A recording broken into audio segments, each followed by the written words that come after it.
Os ésteres com um grupo alquílico terciário sofrem hidrólise muito mais rapidamente que os outros ésteres.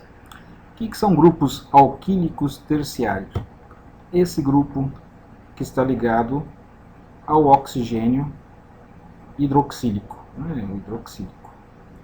Esse aqui é o oxigênio carbonílico, esse daqui é o oxigênio carboxílico. Também pode ser dito que é o oxigênio hidroxílico, né? Forma hidroxílio. Então, esse é o grupo alquílico.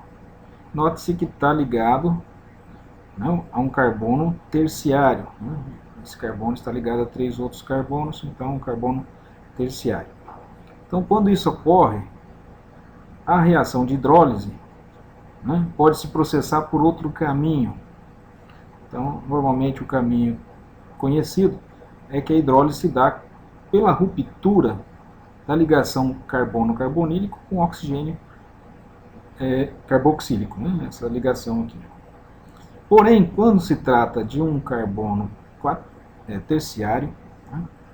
Um carbono terciário, é um grupo alquílico terciário aqui, né?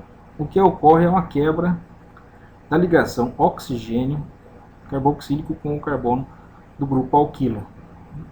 E essa ligação se quebra nessa circunstância porque o carbocátion que se forma, né, o par de elétron é transferido para a ligação carbono-oxigênio, então esse par de elétron é perdido, o carbono terciário perde esse par de elétron, e se forma um carbocátion, né, um carbono terciário carregado positivamente. Isso ocorre com facilidade nessa situação, porque os carbonos terciários são estáveis na forma carregada positivamente. Eles são estáveis. Esses carbocátions terciários são muito estáveis. Né? São estáveis porque eles possuem, né, hibridação sp2, né, trigonal plana, sendo que o orbital p, né, o p vazio, um p que não hibridizou, o p puro, ele está justamente perpendicular ao sistema trigonal plano. E os elétrons das metilas podem contribuir para preencher esse orbital p puro. Então, por isso, essa estrutura é estável e essa carbocátion tende a se formar. Então, aqui nós notamos que nós temos o éster, o grupo acila. Outra coisa, esse grupo éster tem o oxigênio carbonílico protonado. Então, essa reação está acontecendo em meio ácido. Esse hidrogênio é de um ácido que foi adicionado como catalisador. Ele ataca o oxigênio da carbonila, porque é aqui que está a maior densidade eletrônica, e o hidrogênio ácido ataca esse oxigênio. Isso ocorre de forma a ativar a carbonila. Essa carbonila fica ativada e, portanto, mais deficiente de elétrons. E com isso, a ruptura dessa ligação é facilitada.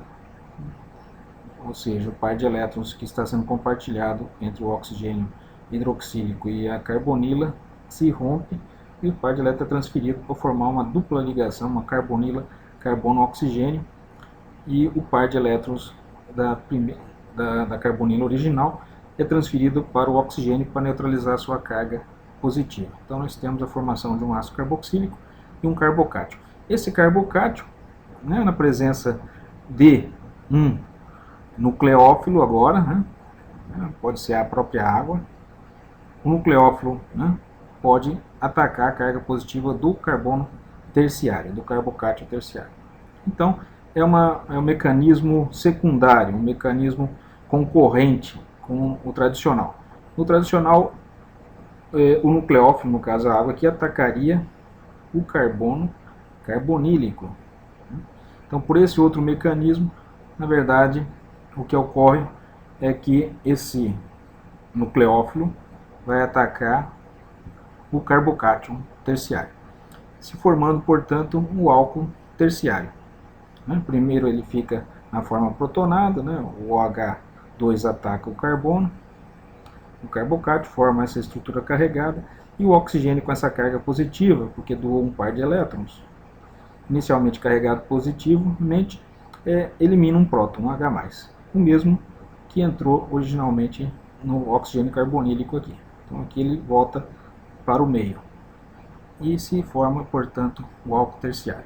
Então é um mecanismo alternativo concorrente. Aqui temos uma reação catalisada por base. O íon hidróxido aumenta a velocidade da formação do intermediário tetraédrico, ou seja, um catalisador básico. Então esse aqui é o mecanismo para uma hidrólise DS promovida pelo íon hidróxido. Então essas reações de hidrólise, que já vimos anteriormente, elas podem ser facilitadas pela presença de um ácido, e o ácido, no caso, ativa a carbonila, como vimos, mas também na presença de uma base, a reação também é mais facilitada. Ela pode ocorrer de forma mais fácil, tanto na presença de um ácido quanto de uma base.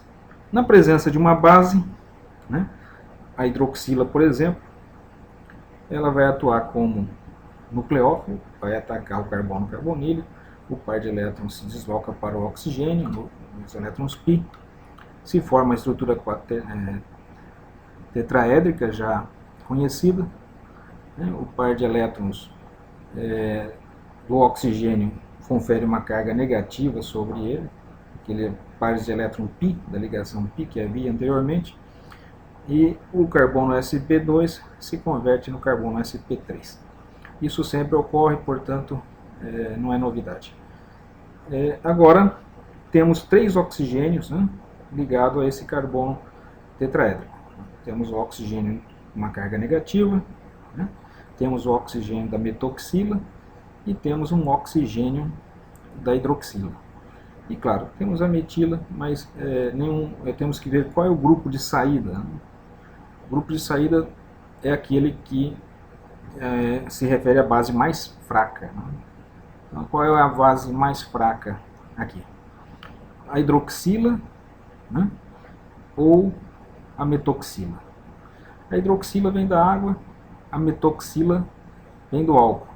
É só adicionar um hidrogênio aqui, temos o álcool, adicionar um hidrogênio aqui, temos a água. Então, H2O ou HOCH3. Tanto o álcool metílico quanto a água tem acidez similar. Então, tanto a hidroxila quanto a metoxila tem uma basicidade similar. Então, essa hidroxila aqui e a metoxila tem uma basicidade similar. Portanto, tanto pode ocorrer a saída da hidroxila quanto da metoxila. Por isso que existe um equilíbrio. Se a hidroxila sair, a reação retorna ao estado inicial. Se por outro lado sair a metoxila, a reação progride. E essas duas possibilidades são igualmente possíveis, por causa da força da base. Formado o ácido carboxílico, aqui no caso nós temos o acetato, o ácido acético, ou etanóico, ele reage formando um sal. Nós temos aqui a presença de uma base e um ácido. Então isso daqui a tendência é formar sal e água. Essa base reage com esse ácido, ou seja, há uma protonação da base, uma transferência de um próton do hidrogênio ácido, do ácido para a metoxila, formando metanol. E o ácido se converte num acetato, etanoato. Quem é o contraíon desse etanoato, desse ânion? É o mesmo contraíon da hidroxila. Se foi adicionado hidróxido de sódio, o contraíon desse hidróxido seria o sódio, que não foi representado. Ele estaria como contraíon acompanhando a carga negativa por onde ela tenha se formado. Então aqui o contraíon desse metóxido é o sódio. E aqui o contraíon desse hidróxido, desse acetato, é o sódio. Então esses são os produtos da reação. Outra possibilidade alternativa é essa hidroxila esse oxigênio negativo capturar um hidrogênio do meio, um hidrogênio ácido, né? Um hidrogênio, a água pode doar um hidrogênio formando uma hidroxila geminal, duas hidroxilas geminal. Essas hidroxilas geminais, elas costumam ter uma certa instabilidade e a reação normalmente regride. Dificilmente se obtém compostos puros com estruturas com hidroxilas geminais. Então são compostos relativamente instáveis. Mas ao longo do tempo elas se dirigem para a formação dos produtos. Principalmente com aquecimento e eliminação do metanol por evaporação, a reação tende à formação do sal. A reação não é reversível por causa dessa última etapa, né? Essa última etapa da reação, ela não é reversível, portanto, à medida que esse composto for se formando, esses produtos, não é mais possível reverter. Então, eles só vão se acumulando. Com o passar do tempo, todo o ácido vai se convertendo no sal, impedindo que a reação retorne aos reagentes iniciais. Foi feito estudos com radioisótopos do oxigênio para estudar o mecanismo da reação. Então, se preparou um composto com oxigênio carbonílico usando o isótopo 18 do oxigênio. Então, por que foi feito essa marcação? Porque esse oxigênio 18 ele pode ser identificado em ressonância nuclear, né? Ressonância magnética nuclear. Então, quando se faz um espectro de ressonância magnética nuclear desse composto, se verifica a presença onde ele está localizado. Então eles sintetizaram, prepararam esse éster, que é o benzoato de etila, e sintetizaram de tal forma que possui um oxigênio carbonílico, o isótopo 18. É um oxigênio que, para todos os fins, ele tem as mesmas propriedades químicas de qualquer outro oxigênio. A diferença é que em seu núcleo ele possui um nêutron a mais, né? O oxigênio normalmente tem uma massa 16, né? Esse aqui possui 2 nêutrons a mais, no caso, né? Massa 18. Então, colocaram para reagir com uma base, né? O par de elétrons da base, o nucleófilo, ataca o carbono carbonílico, ocorre o deslocamento e se formam esses intermediários. Como sabe que se formam esses intermediários? Porque ao longo da reação se fez ressonância magnética nuclear da reação e se observou, né, os picos, né, os locais onde que sai o sinal desse oxigênio. Esse oxigênio, quando muda de carbonílico para um óxido, né, ele muda a sua posição, seu sinal no espectro. Então, com isso se identifica a quantidade de oxigênio carbonílico que se converteu em oxigênio, esse ânion óxido aqui.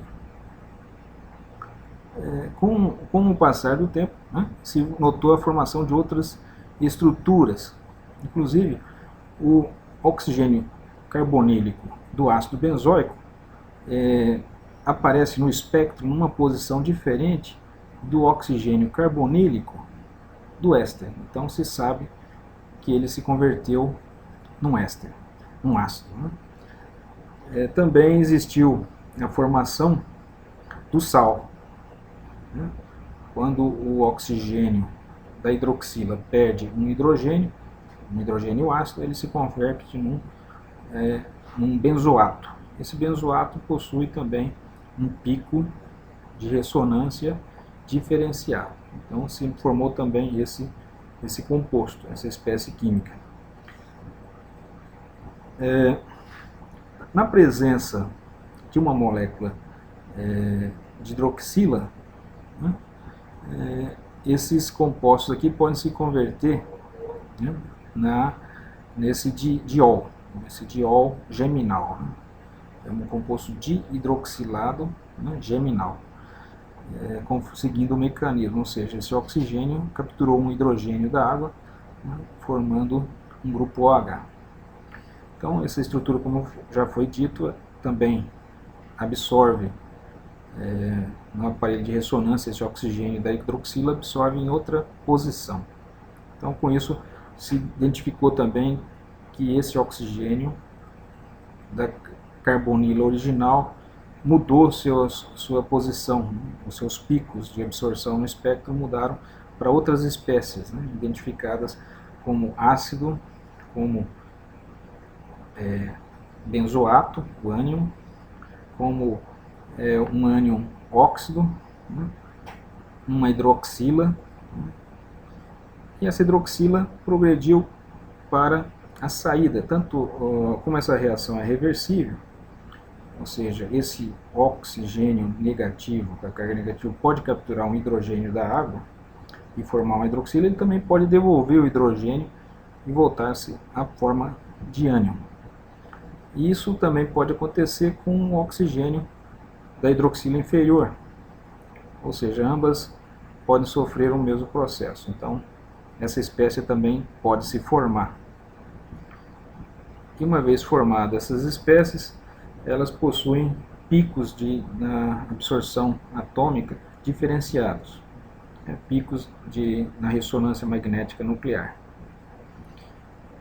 Finalmente se obteve também esse éster, em que a carbonila mudou de posição, o oxigênio antes carbonílico marcado é deslocado na forma de água, e a carbonila se forma com oxigênio que não estava marcado, um oxigênio que veio da água. Então se forma esse composto com a liberação de uma hidroxila marcada com isótopo 18. Todos esses estudos de ressonância magnética e estudo da formação desses derivados facilitou o entendimento do mecanismo da reação, ou seja, como o processo ocorre, né? Como atua o íon hidróxido durante a reação. Inclusive se contribuiu para a quantificação dessas espécies, né? Quanto por cento de ácidos foi formado, do grupo benzoato foi formado, com a posição da hidroxila marcada, com oxigênio 18 e com a carbonila marcada. Então, todas essas espécies contribuíram para elucidar o mecanismo da reação e a estabilidade relativa de cada espécie, porque os compostos mais estáveis é o que se forma em maior quantidade. Então, essa é uma metodologia para estudar o mecanismo de reação. Aqui nós temos um composto bastante conhecido, que são as gorduras e os óleos. Notem que são ésteres. Aqui nós temos o CH2O e aqui o grupo acila. O grupo acila é um éster, né, da glicerina. A glicerina é o CH2O, CH2O, CH2O. É um triol, né, ou triglicerina, né.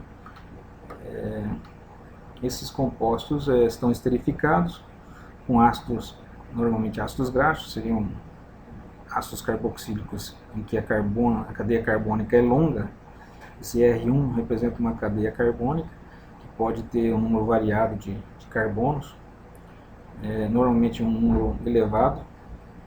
Então são as gorduras e os óleos têm essa estrutura aqui, são também chamados de triglicérides, né? Porque são ésteres da glicerina, por isso que são porque são 3 ácidos graxos ligados ao glicerol, né? A glicerina. Então são triglicérides. Um éster aqui, né? Outro éster aqui e outro éster inferior. Esses grupos R1, R2 são cadeias carbônicas longas que podem ser iguais ou não, né? Ou podem ser diferenciadas. Então, esses compostos com essa estrutura geral é comum em gorduras ou óleos, né? Óleos vegetais, gorduras. E esse composto nada mais é do que um triéster, né? Tem um éster aqui, é um triol, e o álcool possui 3 hidroxilas e as 3 hidroxilas estão esterificadas.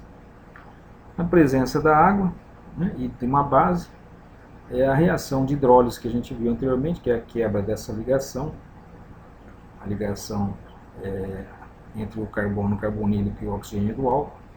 Essa ligação se quebra com a entrada do hidróxido da água, né, ou da base. Então, esses hidróxidos entram e o grupo acila sofre uma substituição. Ocorre uma quebra aqui, entra um OH na posição do carbono carbonílico. E temos aí a formação de sais. São sais de ácidos graxos. Ácidos graxos são ácidos carboxílicos de cadeia carbônica longa. Então se forma um conjunto de ácidos graxos, de sais de ácidos graxos. Esses sais de ácido graxo que a gente chama comumente de sabão. Eles são detergentes, têm atividade detergente, né? Ou seja, tem essa cabeça polar, né, essa grupo carboxila polar, e uma cadeia apolar de carbonos extensa, né? Muitos carbonos, uma região apolar e uma região polar. Por isso, eles também são chamados de compostos anfícricos, né? Tem duas propriedades, tem uma parte polar e outra apolar. Por isso que eles têm essa capacidade de atuar como agentes tensoativos, né, detergentes. Eles solubilizam tanto compostos polares, através da sua estrutura carboxílica, quanto compostos apolares, através da sua cadeia apolar, cadeia carbônica apolar. Aqui nós temos o ácido acético, também é conhecido como ácido etanóico, reagindo com um excesso de álcool metílico. A gente sabe já, falando sobre essa reação, acontece a esterificação, a formação de água e a formação do acetato ou etanoato de metilo. O hidroxila, o par de elétrons sobre a hidroxila da água ataca o carbono, né, carbonílico, e depois é substituído aí pelo sai a hidroxila e entra a metoxila. Então isso daí já foi estudado. A presença de catálise ácida favorece a reação, que ativa o oxigênio, né, ataca o oxigênio carbonílico e ativa a carbonila. Os ácidos carboxílicos não sofrem reação de substituição nucleofílica acílica com aminas. Por quê? Porque, em vez de acontecer uma reação, o par de elétrons do nitrogênio, né, que é o par de elétrons disponível para ser doado, em vez de ele atuar como nucleófilo, atacando o carbono carbonílico, como nós sempre estudamos, o que acontece é que ele é atacado pelo hidrogênio ácido do ácido carboxílico, ou seja, o hidrogênio ácido libera um H+, e captura o par de elétrons, né? O par de elétrons ataca o hidrogênio ácido, formando um sal. Fica uma carga negativa sobre o oxigênio e uma carga positiva sobre o nitrogênio. Com isso, forma-se um sal. Esse sal só se converte na amida se for aquecido a altas temperaturas, nesse caso aqui 225 graus centígrados. Portanto, não é uma via fácil de formar amidas se você tiver o ácido carboxílico. Se você tiver o éster, né, reagindo com uma amina, a reação vai com maior facilidade. Porém, na forma de ácido carboxílico, a reação que acontece é a formação de sal, né, formação de um sal de amônio. Aqui temos outro exemplo, amônia reagindo com ácido propanoico, né, forma o sal de amônia, propanoato de amônia. Também, quando aquecido a 225 graus, forma esta amida, propanamida, né, e água. A hidrólise das amidas. Então, quando você tem uma amida, a gente estudou que as amidas são dificilmente essas ligações são rompidas. A hidrólise ocorre, porque o grupo, a amina, é uma base fraca, então ela tende a não sair, e bem mais fraca do que a água. O grupo hidróxido é uma base forte. Então essa reação não ocorre normalmente. Para que ela ocorra, necessita adicionar ácido como catalisador. Sabemos que o ácido atua atacando o oxigênio da carbonila, favorecendo, ativando o carbono carbonílico e facilitando a reação. Além disso, temos que aquecer a altas temperaturas, de forma que a reação possa acontecer. Então, só em condições de alta temperatura e na presença de ácido que as hidrólises das amidas ocorrem, com formação de um sal, ou seja, o ácido e a amina que se forma na presença de ácido está protonada. Aqui temos outra amida, N-metilbenzamida, temos um grupo metil ligado à benzamida. Também pode ser hidrolisada agora na presença de uma base. A base também facilita a hidrólise. A base ataca o carbono carbonílico e com aquecimento acaba eliminando o grupo amina. Agora se forma um sal, mas um sal do ácido. Quando é catalisado por ácido, forma um sal com a amina. Quando é catalisado por uma base, forma um sal com o ácido que se forma, no caso aqui o ácido benzoico. O benzoato de sódio, caso a hidróxido tenha sido usado hidróxido de sódio, teremos benzoato de sódio. Aqui se tivéssemos usado ácido clorídrico, o contraíon aqui desse carga positiva sobre a amina seria um cloro. As amidas podem sofrer desidratação, perda de água. Observe, temos um oxigênio e 2 hidrogênios, o oxigênio da carbonila e os 2 hidrogênios ligados ao nitrogênio. Esse é justamente uma molécula de água. Então, com um agente desidratante, que é o pentóxido de fósforo, e aquecimento, essa amida se converte numa nitrila. Então aí está uma reação de uma amida, sendo convertida numa nitrila, por desidratação. Outros agentes desidratantes que podem ser usados é o cloreto de tionila, o pentóxido de fósforo e o tionil clorário. Cloreto de óxido. Aqui temos uma amida, um mecanismo passo a passo de uma hidrólise ácida da amida. Então aqui temos a amida, acetamida ou etanamida, na presença de um ácido, que é o catalisador. O próton, o ácido, ataca os pares de elétrons do oxigênio, porque é lá que estão a densidade eletrônica maior da molécula, como vimos no mapa de densidade eletrônica. Com isso, a carbonila fica ativada e pode sofrer um ataque facilitado pela água. A água atua como nucleófilo do par de elétrons. O par de elétrons ataca o carbono carbonílico e os pares de elétron π se deslocam para o oxigênio da hidroxila protonada, da carbonila protonada. Se forma esse intermediário. A água, o oxigênio da água tem uma carga positiva, ela elimina um próton. Essas reações são reversíveis, tudo isso pode retroceder, mas caso também outra alternativa é prosseguir com a desprotonação da água, formando daí esse cetal. Tem 2 hidroxilas ligadas ao carbono. Essa estrutura pode ser protonada novamente, só que a protonação pode ocorrer no nitrogênio. Então nós tínhamos uma hidroxila protonada, o hidrogênio saiu da hidroxila e protonou a amina. Então houve uma transferência de hidrogênios do oxigênio para o nitrogênio. Então a amina agora protonada, nitrogênio protonado, adquire força para romper a ligação carbono-nitrogênio para neutralizar a carga positiva. Inclusive porque recebe a assistência das hidroxilas, que podem doar os seus pares de elétrons, para restituir a carbonila tal como ocorreu a sua formação aqui na primeira etapa, ela pode voltar a ser restituída uma dupla ligação carbonílica protonada aqui.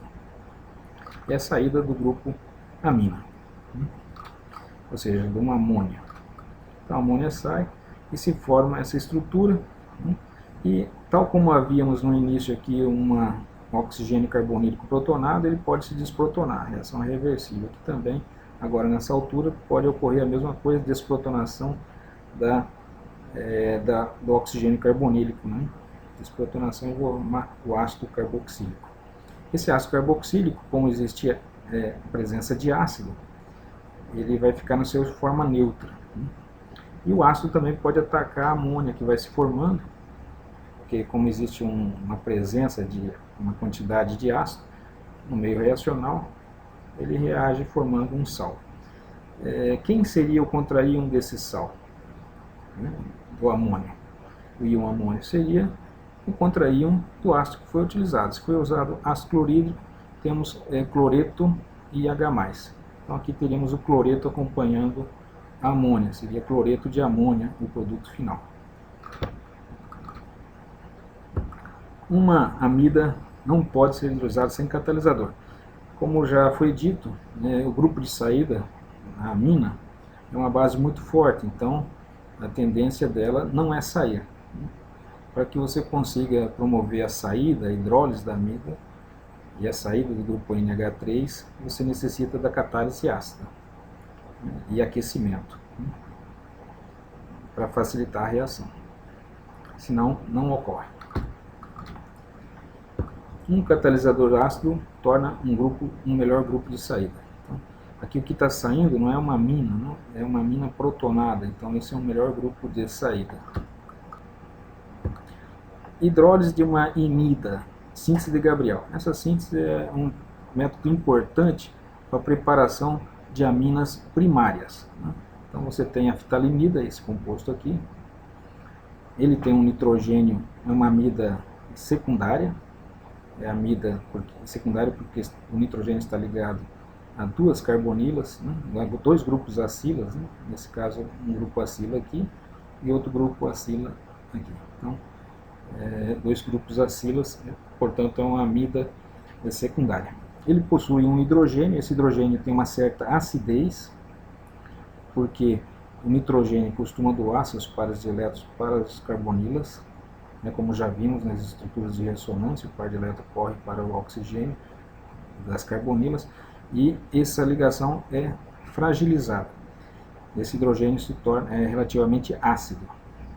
Então, na presença de uma base adequada, o hidrogênio ácido se liga à base e o par de elétrons fica com o nitrogênio. Esse nitrogênio com essa carga negativa pode fazer uma reação SN2, uma reação de substituição nucleofílica de segunda ordem, sobre um aleto, um brometo de alquila.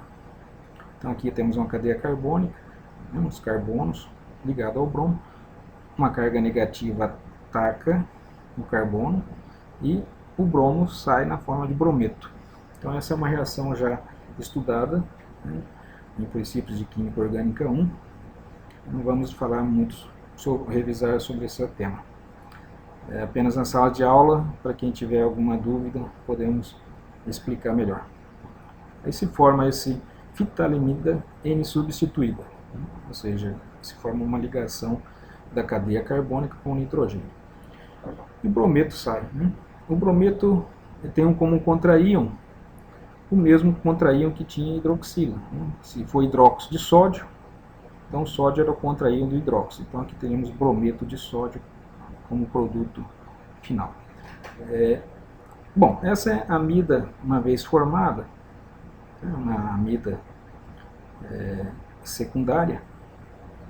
Uma vez formada, ela pode sofrer hidrólise, ou seja, quebrar essas ligações aqui, tal como vimos anteriormente, com aquecimento e ácido. Ácido, aquecimento, na presença de água, ocorre a hidrólise, a quebra, a ruptura das ligações entre o carbono carbonílico e o nitrogênio, tanto de um lado quanto de outro, e a entrada de hidrogênios. Então se forma RNH2, amina primária. Então é um dos métodos assim mais utilizados para a preparação de aminas primárias. Se forma também o ácido fitálico, né? O ácido fitálico, que pode ser reaproveitado também, né? Para fazer outras reações. Inicialmente o ácido fitálico protona a amina, né? Como está em meio adicionado um ácido, a amina é básica, ela fica se encontra protonada. Para desprotonar tem que adicionar uma base que ao mesmo tempo que passa o íon, né, o íon de amônia quaternário, né, de alquilo primário, ele é neutralizado. Por sua vez, o ácido fitálico passa para a forma de sal. Isso que pode facilitar a remoção, né, porque esse composto, o ácido fitálico, é solúvel na água, enquanto a amina primária neutra pode ser extraída com solventes orgânicos, facilitando a separação.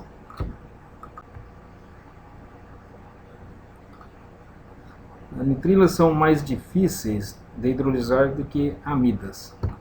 Temos aqui uma nitrila, elas também podem ser hidrolizadas, elas não são compostos carbonilados, mas quando observamos o grupo carbonila e comparamos com o grupo nitrila, né, carbonitrila, temos aqui um comportamento químico similar, né? Temos um carbono triplamente ligado com nitrogênio, né? O nitrogênio é mais eletronegativo do que o carbono, então ele é deficiente de elétrons também. Então ele é um centro relativamente positivo, e pode sofrer ataques nucleofílicos, né? Ao mesmo tempo, o nitrogênio concentra uma densidade eletrônica maior. Na presença de um ácido, né, essa reação de hidrólise pode ser catalisada por ácido, o ácido vai atacar o nitrogênio, né? Os pares de elétrons não compartilhados do nitrogênio se ligam ao ácido, ao grupamento H+. Então seria, aqui o nitrogênio está fazendo a vez de uma base de Lewis e o hidrogênio ácido a vez de um ácido de Lewis. Então se forma essa nitrila protonada, né? O par de elétron da ligação π, uma das ligações π carbono-nitrogênio é transferido para o nitrogênio e a carga positiva se transfere para o carbono. Essa carga positiva é uma espécie de carbonila ativada, né? Seria o que equivalente a uma carbonila ativada. Então, o nucleófilo aqui, quem está fazendo a vez é a água, com seus pares de elétrons não compartilhados do oxigênio, pode atacar esse carbono da carbonitrila. Acontece então essa primeira reação, que é reversível, essas reações são reversíveis. A água, né, com o seu oxigênio protonado, é uma hidroxila protonada, pode liberar o próton, neutralizando a carga do oxigênio. Porque o oxigênio ficou positivo uma vez que ele compartilhou um par de elétrons com o carbono. Então ele elimina um próton da forma que vemos aqui. A hidroxila protonada pede um próton e se forma essa estrutura aqui, né, intermediária. O processo se repete, novamente ocorre uma protonação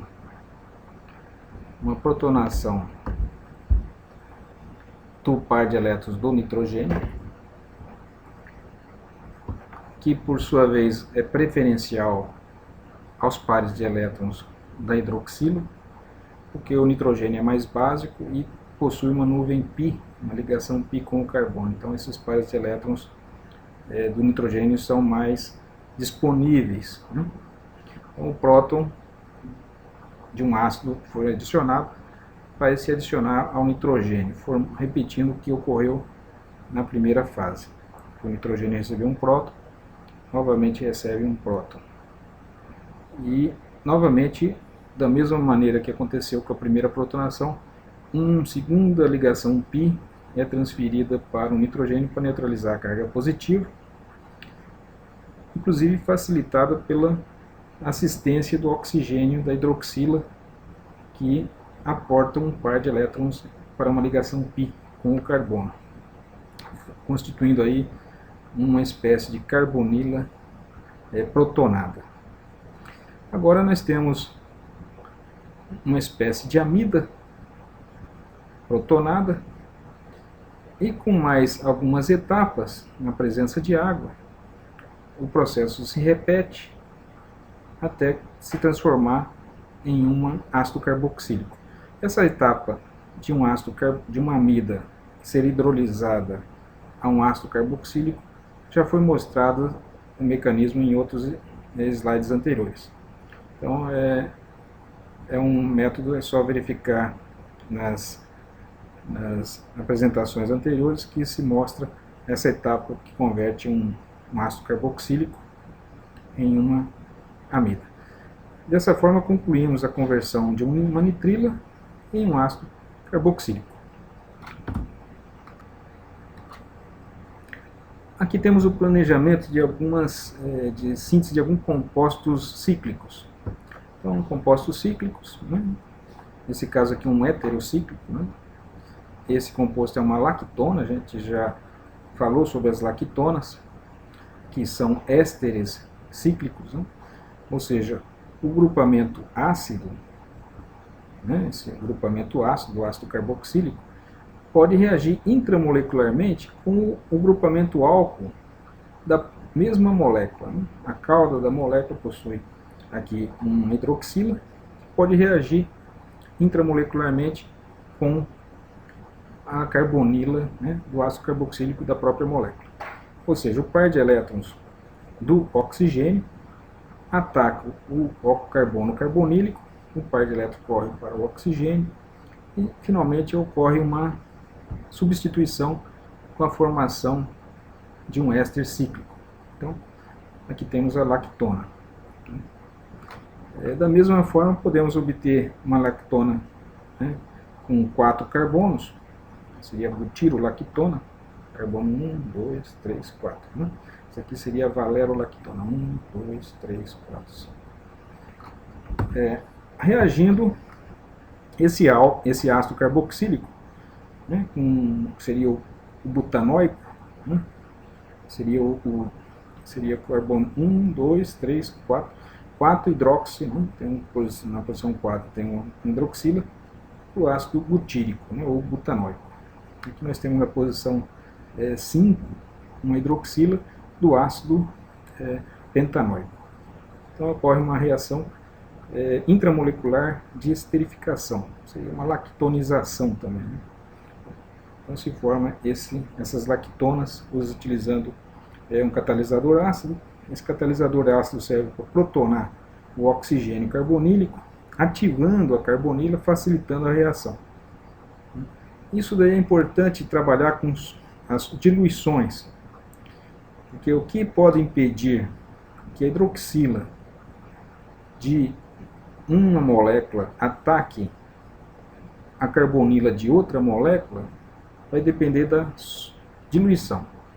Quanto mais diluído, mais difícil de uma molécula encontrar outra para fazer uma reação intermolecular. As reações intermoleculares são favorecidas quando em diluições altas, elevadas, e com aquecimento promove a reação. Também podemos obter estruturas cíclicas através da reação de Friedel-Crafts intramolecular. Então a gente já viu a reação de Friedel-Crafts intermolecular no capítulo 16 e 15. Né? Agora estamos vendo reações intramoleculares de Friedel-Crafts. Então é uma reação de substituição eletrofílica aromática. Né? Temos um sistema aromático, temos um hidrogênio aqui, né, que não está representado. Esse hidrogênio é substituído pelo grupo acila, né? O grupo acila da mesma molécula. Ela se liga aqui formando um composto cíclico, né? Essa cetona. aromática.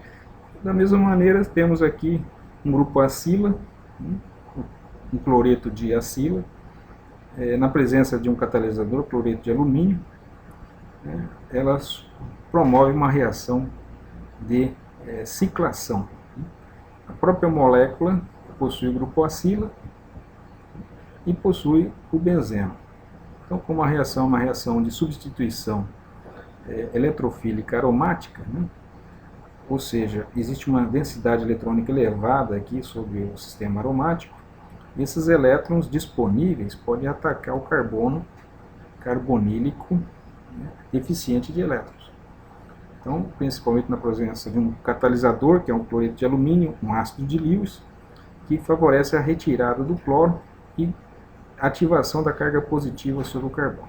O carbono recebe um ataque dos elétrons do sistema aromático e se conclui a reação de Friedel-Crafts, conforme a gente já viu em aulas anteriores. Aqui temos outra reação. Essa aqui é uma reação de Williamson, também uma reação intramolecular de eterificação, formação de um éter. Então, é a preparação de um éter cíclico. Esse composto é um composto função química éter. Então temos aqui uma hidroxila, na presença de uma base forte, no caso um metal, sódio, forma um sal, um alcóxido, o hidrogênio sai na forma de hidrogênio gasoso e o sódio transfere um elétron para o oxigênio, forma então um sal, um alcóxido, um sal de oxigênio, um alcóxido de sódio. Essa carga negativa que está sobre o oxigênio pode atacar, através de uma reação SN2, o carbono que está ligado ao cloro. Podia ser o cloro, podia ser bromo ou um outro grupo de saída. Então é uma SN2 intramolecular. Uma SN2, ou seja, a reação ocorre através de uma extremidade da molécula, que temos aqui um nucleófilo, tem uma carga negativa sobre o oxigênio, ele está atuando como nucleófilo. E temos um carbono que está deficiente de elétrons, está carregado positivamente por estar ligado ao cloro. Ele tem uma carga, um polo positivo sobre o carbono. Então o oxigênio entrega um par de elétrons e o cloro leva o par de elétrons consigo, formando cloreto de sódio, que é o contraíon do oxigênio ao sódio. Portanto, forma cloreto de sódio, um composto estável que favorece a reação. E forma-se o éter, um éter cíclico, uma tetraído furano. Bom, aqui os ácidos carboxílicos, como vimos, ele tem um pKa em torno de 5,5. Então não é um grupo, não forma uma base muito forte, a base é relativamente fraca. Mas se quisermos ativar esse ácido carboxílico, o ideal seria convertê-lo num cloreto de ácido. O cloreto de ácido, como vimos, é muito mais reativo do que um ácido carboxílico normal. Certas reações não ocorrem com ácidos carboxílicos, mas funcionariam facilmente com cloreto de ácido. Então, essa transformação do ácido carboxílico em cloreto de acetila, de acila, no caso aqui é uma acetila ou etanoíla, se chama também de ativação. Estamos transformando uma molécula pouco reativa em uma molécula muito mais reativa que um cloreto de acila. Para essas conversões podemos usar esses reagentes, que é o cloreto de tionila, que é utilizado para converter grupos hidroxilas em cloretos. Como subproduto se forma dióxido de enxofre e ácido clorídrico, que são gasosos, normalmente podem se libertar na forma de gás. Também outro reagente utilizado para essa mesma transformação é o tricloreto de fósforo. Também pode ser usado o pentacloreto de fósforo. Então, com aquecimento, essas reações são obtidas via aquecimento. O cloreto de tionila é um líquido, o tricloreto de fósforo também, o tribrometo de fósforo também. Então, essas reações são meio líquido. Esse composto, o ácido butanóico, reage da mesma maneira, formando um cloreto de butanoíla e ácido fosfórico, né, como subproduto. Então, aqui no caso, necessitamos de 3 moléculas de ácido butanóico. E cada um desses cloros vai ser eliminado com uma hidroxila. Então, necessita de 3 hidroxilas. O ácido benzoico aqui, outro exemplo de ácido carboxílico, pode reagir com tribrometo de fósforo e sofrer a mesma reação pelo mesmo mecanismo, formando um brometo de benzoíla que é ainda mais reativo do que um cloreto. Os brometos são mais reativos do que os cloretos. Os brometos, portanto, são muito mais ativos. Aqui está o mecanismo de como o cloreto de tionila converte o ácido carboxílico em um cloreto de ácido. O primeiro passo da reação é que o cloreto, né, o ácido carboxílico, ele atua como um nucleófilo. Né? Ele está na forma aqui de sal, um carboxilato, né? Nesse caso aqui é um etanoato ou acetato. Né? Essa carga negativa sobre o oxigênio vai atuar como nucleófilo. Então ele tem uma carga negativa, ele ataca o enxofre, que está fazendo a vez aqui, né, de uma carbonila, né, assim, comparativamente, sendo que tem 2 cloretos que ativam ainda mais essa estrutura enxofre duplamente ligado ao oxigênio, dióxido de enxofre. Né? Então o par de elétrons do oxigênio ataca o enxofre, o par de elétrons corre para o cloro aqui. Interessante, né? O grupo que se desloca é o cloro. O cloro é eliminado, um cloreto, se forma essa espécie de éster, né?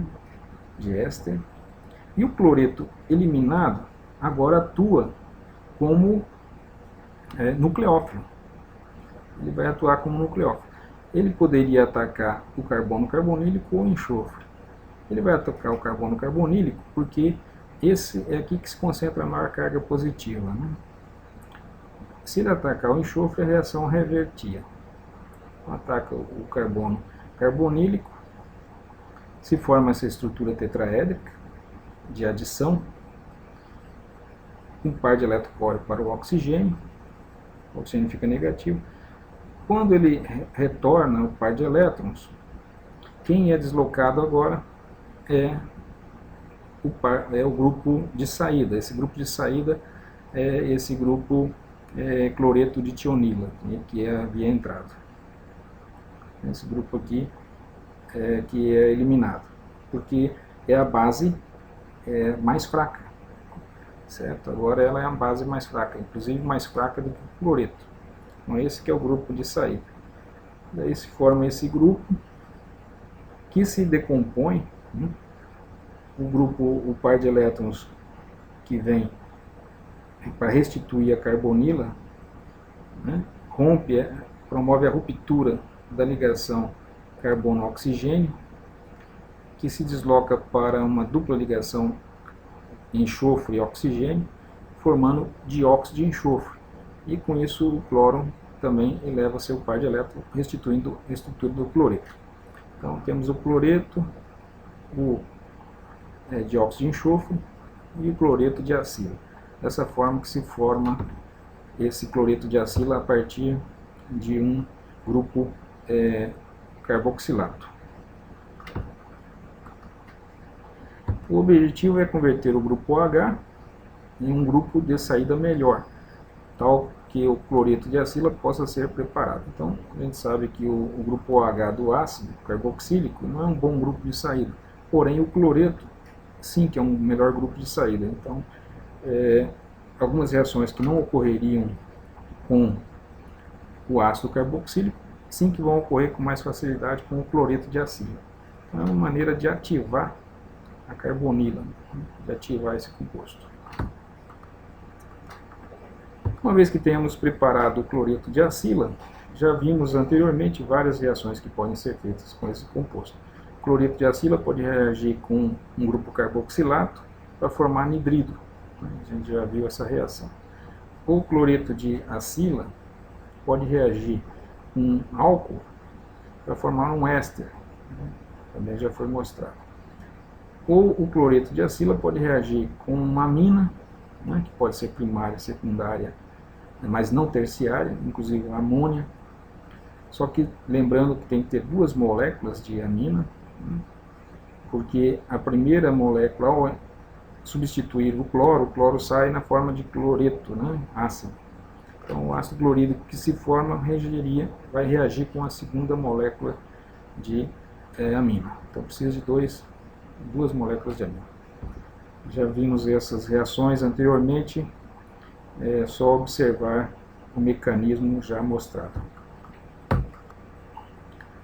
Esses compostos carbonilados também, e essas reações de compostos carbonilados também ocorrem em organismos vivos. Temos vários compostos carbonilados que têm importantes funções na nossa bioquímica. Temos aqui o fosfato de acila, temos aqui a acila, observem sempre a acila, esse grupo carbonila com o grupo cadeia carbônica é uma acila, e aqui está o fosfato, então fosfato de acila. Isso aqui é um bom grupo de saída, ou seja, a carbonila está ativada, está reativa, porque esse grupo fosfato tem uma facilidade de sair, então a reação de adição à carbonila está facilitada. Temos também pirofosfato de acila, que são dois grupos fosfatos ligados à acila, a reação é ainda mais facilitada. E temos também esse composto adenilato de acila, que é o grupo adenilato ligado ao grupo acila.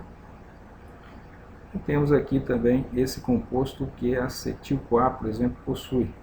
É acila ligado a um grupo tioálcool. Tioálcool. Então, é também comum encontrar essas estruturas em organismos vivos, na nossa bioquímica. Como que ocorre a reação? A formação desses compostos ativados, esses grupos acila ativados, ocorre a partir do ácido carboxílico, o sal do ácido carboxílico, que se encontra no nosso organismo. Esse oxigênio atua como nucleófilo, então ele ataca o fósforo, que o fósforo aqui está na forma de uma carbonila, recordando, ele está fazendo a vez aqui da carbonila. Então temos aqui 3 oxigênios, então esse fósforo está deficiente de elétrons. Ele é o fósforo gama, que o alfa seria esse fósforo, o beta esse, e o gama é o último. Então ataca aqui e se rompe a ligação com o fósforo gama e o fosfato beta. Se quebra essa ligação e se forma fosfato de acila. Essa reação é catalisada por uma enzima e se forma o ADP. Dessa forma, a acila está ativada. Esse grupo acila está ativado. Está ativado porque agora o ataque a esse carbono carbonílico está facilitado. Esse carbono carbonílico está ativado, certo? Então aqui a reação vai ocorrer com mais facilidade. Um composto mais reativo, foi ativado pelo grupo fosfato. Como subproduto temos o ADP, que é o adenosina de fosfato. Aqui era adenosina trifosfato, ATP, importante molécula de transferência de energia, e ela atua em muitos casos desta forma aqui. Outro exemplo agora, o grupo carboxilato, o oxigênio atua aqui como nucleófilo, pode atacar o fósforo beta e romper a ligação entre o fósforo beta e o fosfato alfa. Também a reação forma o pirofosfato de acila, ou seja, a carbonila do grupo acila está ativada pelo grupo pirofosfato. Então é uma reação de ativação da carbonila que ocorre por intermédio da ação de uma enzima, e forma AMP, que seria adenosina monofosfato. Então o ATP tem essas duas possibilidades, do carboxilato atacar o fósforo gama ou o fósforo beta. E por fim, existe uma última possibilidade, que é o grupo, né, carboxilato atacar o fósforo alfa e formar pirofosfato, né, e ficar ligado à adenina, adenilato de acila. Né? O grupo acila está ligado diretamente ao grupo adenilato. Então também é uma forma de ativar o grupo acila. Né? Isso aí também se dá por meio de uma enzima. Aqui alguns exemplos de ácidos dicarboxílicos. Temos o ácido carbônico, que tem um carbono apenas, e duas hidroxila, portanto é um ácido dicarboxílico.